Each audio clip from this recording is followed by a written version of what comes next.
Aloha everyone. It was a very good session on Monday. It wasn't perfect, but there's not a whole lot I can find to complain about. We were higher on the session.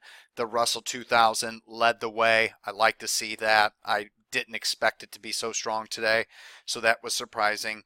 My personal long holdings, and there are a ton of them that I'm either long or tracking, did extremely well today. Only one partial sell signal in the stock of quality, MRO, 50%, and the only full quality sell signal of any high quality position was the MIDZ hedge. So only one stock half failed and one hedge failed. So very, very good session. And on top of that, there's another handful plus long signals. So once again, short term, we're overbought. We need to work off these conditions. It's going to be hard for the market to have any serious gains here. And if we do drift higher and break out in another V-shaped manner, that just sets us up for another shallow move into new highs, and then sets us up for a potential another one of those really bad, nasty one-day pullbacks that we seem to get during this uptrend. That seems to wipe out a week or 2 or 3 weeks worth of gains in one day. So as long as this continues, we have to overall be careful. And then I guess there was one more sell signal, CGNX. Wow, where's my thing at? Is producing a 20% extremely overbought RSI 14 profit taking signal. So those were the only sell signals. And now getting to the long signals, we've had quite a few long signals while the markets worked off these overbought conditions, which has been kind of shocking to me because I would not think that I would get this many long signals. So to me, it's an ultimate tell that this market wants to move higher on the intermediate, medium to longer term. But short term, like I said, we still have, some rough patches. But that being said, these long positions that showed up this evening, pretty good looking chart patterns. None of them are perfect, but I do like them all. Not a lot, but they're all pretty solid. We'll start it off with HEI. HEI is an aerospace defense stock. Cancelum quality stock, wasn't confirmed in any scan until my tertiary scan, which just looks for any stock up with green bop and above average volume, so at least HEI qualified. But with the pocket pivot point signal today, right off the 50 moving average with it touching its 10, 20, and 5-day moving average, this seems like a pretty easy long signal for me to take, even though the daily print today, its price bar is outside its average true range of the previous 14, 20, however many sessions you want to look at. But that being said, it's not up over 3%. It's only up 2.65%. And our first cut loss level is right there. So with HEI, I want to put 2% of my account capital for being Cancelum quality at 91.78. Your first cut loss level is right there, 89.02.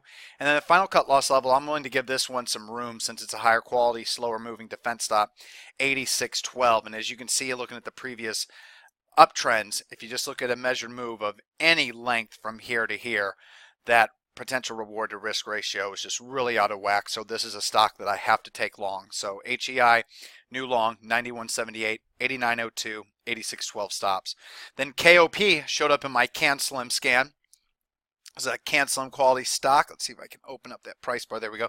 Cancelum quality stock. I want to get long at 47.95, the high of the day. First cut loss level right there, 46.10. It moves below 46.15. I'll be out of half. Final cut loss level 45.70.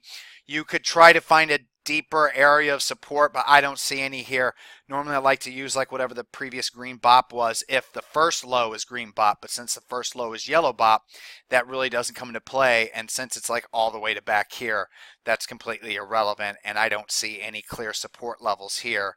That level is above this level. So this is number one, this is number two. So KOP 47.95, 46.10, 45.70. Once again, looking at a previous measure move higher, I'm looking at the January 2016 lows to where it's at.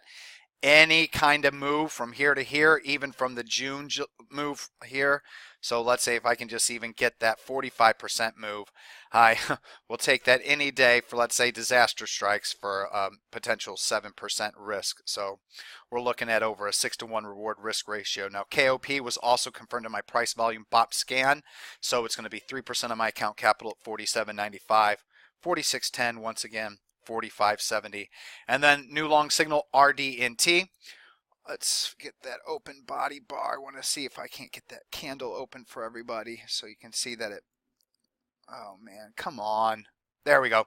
Okay, so RDNT. This is kind kind of a CanSlim quality stock. It's got CanSlim quality ratings, but it's a lower price stock. And I can't remember what was off about it, but I believe the EPS was over 80, but total composite score, I believe, was under 70. So if it would be closer to its old September, October highs, I think it would have had a stronger composite score overall with that relative strength line. So RDNT is kind of a half CanSlim quality stock. It's also a low price perfect speculator scan quality stock. And RDNT was also confirmed in my price volume BOP surge scan, obviously with the BOP and volume surge. And that's what I really like here. So RDNT is kind of curling, turning off the recent November lows. Big surge in volume, big surge in BOP. High a day close, nice candle print, candle over candle print right there. Really, it just has one cut loss level. So RDNT, you want to get long at today's close, high a day, 985. And right there, move below 955 at 950, you should be completely out. Now, I'm not going to tell you, but I am going to use a second stop level. If you can figure it out, awesome. If you can't figure it out, then that means you need to just use 950. And if you're a new trader, that should be your only stop no matter what. It's a lower price stock. It's a perfect speculator name, kind of CanSlim quality, so it has a very high chance of blasting off and over 10, over 15, over 20, but it could still just as easily fail because it's a lower price stock. Why isn't it already at $45 a share? So you have to ask yourself these kind of questions and keep it in mind. You can't ever marry a position, especially when there's this much red and yellow overall in the chart. So RDNT, 2% of the account capital, 9.85, 9.50, first cut loss level. I'll have a second one. I'm staring right at it on this chart. Those of you that know me know where it's at. Now moving on to the ad signals, SRI, this is a really good ad signal overall. The problem is it's just a little extended short term. It's not too bad. If you go here, you can see the 20, 10, and 5 are all touching it. But overall, SRI is up a lot off the lows. Already got shaken out of it. I think I had like 380 shares. I bought back half because it was such a big one-day move up. And compared to what it looked like whenever I went long here, the average true range is really picking up on the daily price chart. So then I bought back 190, or I can't remember if maybe it was 380 and then 160. But basically, I'm now going to double up whatever I have. So whatever I have, I'm going to double up on.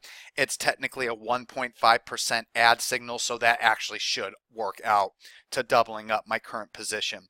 Want to get long, limit order 22.24. Since it's not extended from those moving averages, even though it's a little extended from the recent lows in the 50-day moving average. First cut loss level and only cut loss level, 2077 for everybody. Now, once again, I've got a second cut loss level. I'm looking right at it. But if you don't know where it's at on the chart, then you should not be using it. I've already made mention of where I would put it. If a certain criteria exists, that criteria exists.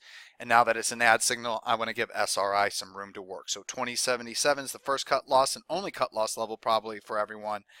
For me, it's the first. 22.24 limit.